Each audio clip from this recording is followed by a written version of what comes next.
Hello you guys and welcome back to our channel.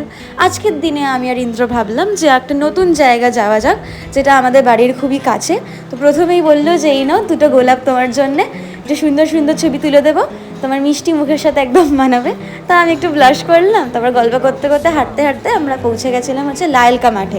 লায়লকা মাঠ জায়গাটা খুব সুন্দর, ওখানে অনেক ফুড স্টলস বসে, অনেকজন নিজের কুকুরকে ঘুরতে নিয়ে আসে।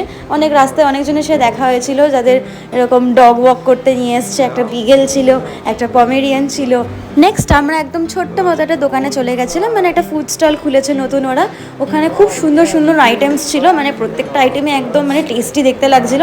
তা আমরা নিয়েছিলাম একটা ফিশ ফ্রাই, যেটা একদম দেখো বড় সাইজের একটা ফিশ ফ্রাই দিয়েছিল। সবে ফিশ ফ্রাইটা মুখে দিতে যাচ্ছে, ওমা দেখি একটা কুকুর আমাদের স্বাদ দিতে চলে এসছে। তা ওর জন্য একটু কষ্ট হচ্ছিল, বেচারাটা একভাবে তাকিয়েছিল আমাদের দিকে, তাই একটু ফিশ ফ্রাইকে খাইয়ে দিয়েছিলাম।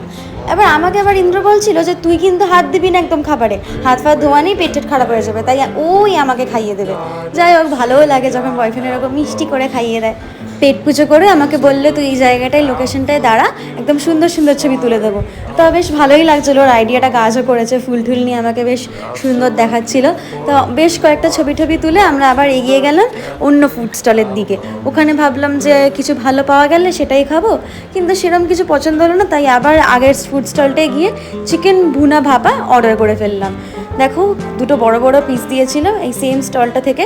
ওরা মোমো টোমো বিক্রি করে, কিন্তু মোমো শেষ হওয়ার কারণে আমাদের বললো যে ভুনাটা ট্রাই করতে, এটা রুটি দিয়ে খেতে দারুণ লাগবে। রাত অনেক হয়ে যাওয়ার ফলে আমরা এবার ভাবলাম বাড়ি ফেরা যাক। তখন একটা মিষ্টি বিল্লুর সাথে দেখা হলো, ওকে একটু আদর ফাদর করে টাইম কাটিয়ে আমরা এগোলাম বাড়ির দিকে। নেক্সট ভিডিওতে দেখা হচ্ছে গাইস, টাটা।